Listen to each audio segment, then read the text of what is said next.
Mahendra Phagwah has been selected to represent Guyana at the annual Young Leaders Access Program in New York City.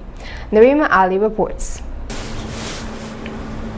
22-year-old Mahendra Phagwah of No. 2 Village East Kanji Berbice is the only Guyanese among 50 youths worldwide who will participate in a youth training initiative at New York University from July 23rd to August 1st this year.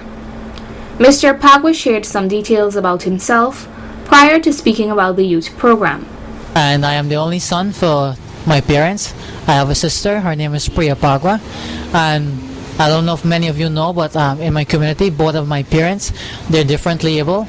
They're mute, that is, so they can't speak, neither hear. And growing up as a little boy, it was always tough because my parents, they were limited in their senses, so they couldn't do much for us. So I went to Shitanka Primary School, and from there I did well. And then I went to Borvis High School. And during my time at Borvis High School, because my father is an alcoholic and my mom did domestic work for people, our income was very low, and because of bullying factors and other scenarios, I was forced to drop out of Borvis High School.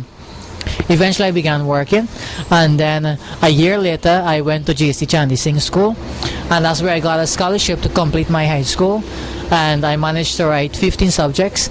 Then I went to PI and I completed a diploma in computer science, and then just 1 week ago I finished my associate degree in public health. But the whole scenario for my program stems from school dropout, because I myself experienced that factor where I dropped out of school because of poverty, simply because my parents couldn't afford it for me.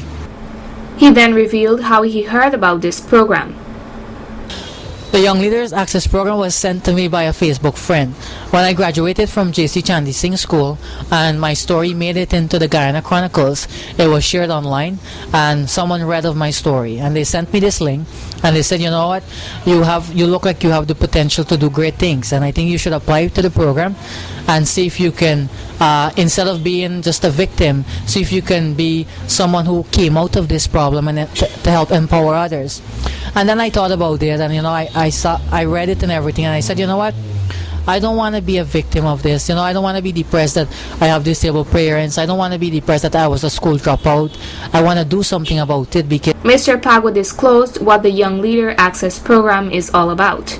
The Young Leaders Access Program is a program launched by Miracle Corners of the World, and it was launched several years ago. And what they do is that they try to choose 50 of the best youths around the world that can make a positive impact in the community, and oftentimes they choose young people that have the potential of becoming community leaders in their country, to join the government, to join politics, to join changing forces, that is, to make a change in impressions in their community.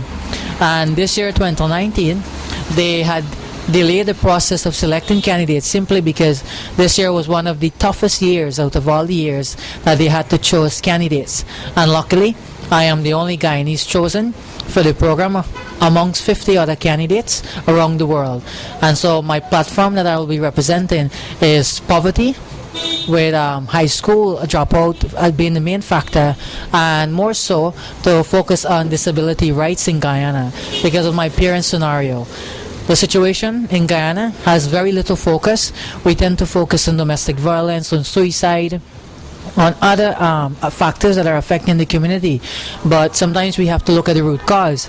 And based on the analysis that was done, that I submitted to the organization, we found that because of school dropouts, this was one of the main contributing cause to suicide, to domestic violence, because many times, because they were not able to complete school successfully, they turned to drugs, they became depressed, and so the cycle that we face today stemmed from something.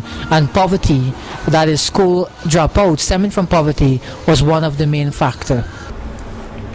The final question to Mr. Phagwah was, what impact do you want to make in your community subsequent to the Youth Summit? And his response was, Well, upon my return, I hope to launch an organization that will work in collaborations with other organizations.